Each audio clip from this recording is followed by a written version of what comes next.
দেখা যাচ্ছে মানুষজন প্রায় মাটি থেকেও তেল সংগ্রহ করার চেষ্টা করছেন।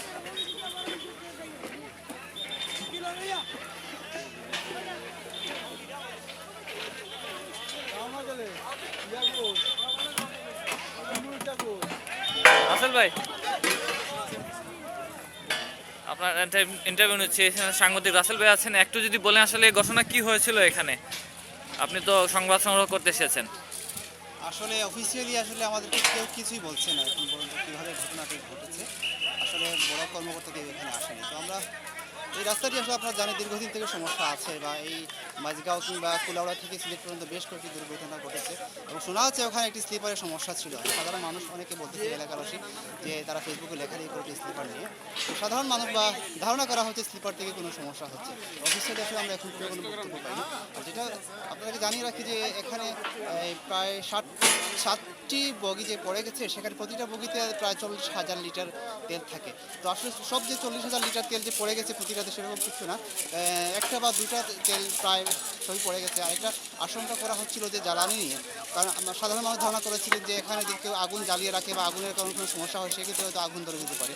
তো আসলে সকাল থেকে যে মানুষ যে পর্যায়ে আসছে, এলাকার মানুষ সব তেল বা সব জ্বালানি নিয়ে গেছে। আসলে এখানে এখন ধরার আর কিছু নাই। তো আসলে এখন আর সেই বিপর্যয় যেটা সেটা আশঙ্কা করা যাচ্ছে না। আর রেলওয়ে কর্তৃপক্ষ আসলে অফিসে কিছু জানায়নি। তারপরে আমরা যতটুকু জেনেছি তারা জানিয়েছে যে হয়তো বিকাল নাগাদ বা সন্ধ্যা নাগাদ হয়তো বা শেষ হতে পারে, কিন্তু নির্দিষ্ট করে আসলে কখন রেলওয়ে এই কাজটি শেষ হবে এবং কবে নাগাদ পুনরায় রেল প্রতিস্থাপন হবে আসলে এখন পর্যন্ত নিশ্চিত করে কোনো কিছু বলা যাচ্ছে না। ধন্যবাদ রাসেল ভাই।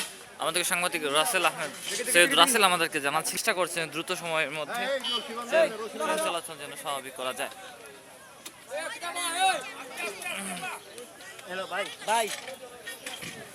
আমি একটু মাঠের দিকে দেখানোর চেষ্টা করছি কিভাবে মাঠে তেল পড়ে আছে, সেই জিনিসগুলো লোকজন সংগ্রহ করার খুব চেষ্টা করছেন।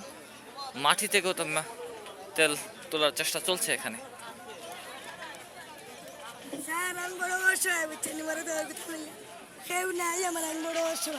কেন আসছেন আপনি এখানে?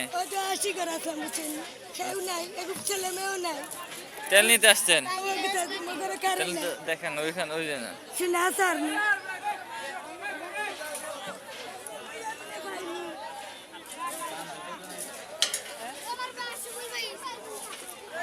এই যে পুরো জায়গাটা আপনাদেরকে দেখানোর চেষ্টা করছি কিভাবে তেল উত্তোলন চলছে।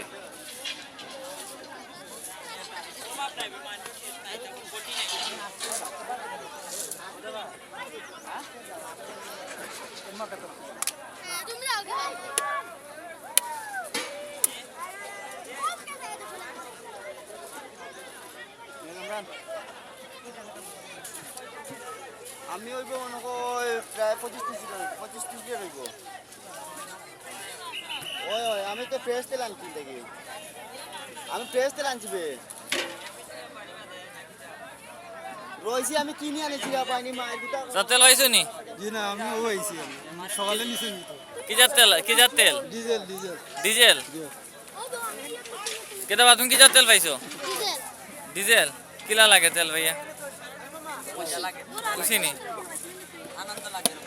আরে কৌছেন তুমি তেল পাই কিলা লাগে তোমার? আমার আনন্দ লাগে। আনন্দ লাগে। ভাই কি জাত তেল পাইছো? ডিজেল ভাই। ডিজেল।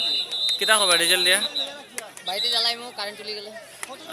অনেকে প্রায় ডিজেল তেল যেগুলো হচ্ছে সেগুলা তুলেছেন।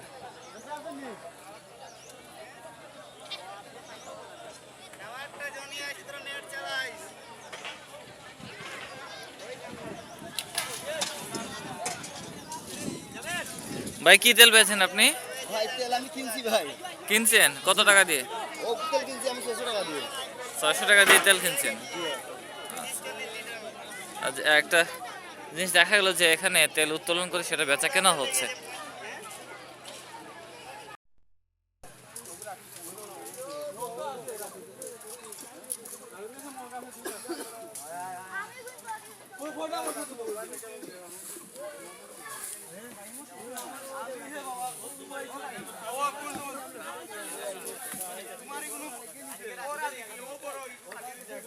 এটা হচ্ছে ফেন্সিগঞ্জের মাঝগাঁও এলাকা, যেখানে তেলবাহী ট্রেনটি লাইনচ্যুত হয়ে পড়ে যায়। প্রায় 10টি বগি এই এলাকাটায় পড়ে আছে। যেখান থেকে তেল লিক হচ্ছে সেই তেলগুলো এলাকাবাসী লোকজন তারা সংগ্রহ করে নিচ্ছেন। আমি পুরো জায়গাটা আপনাদেরকে দেখানোর চেষ্টা করছি। এখনো কাজ চলছে।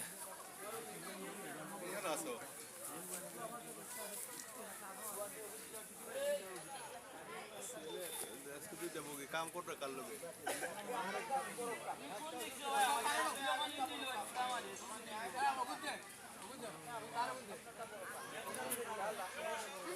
আচ্ছা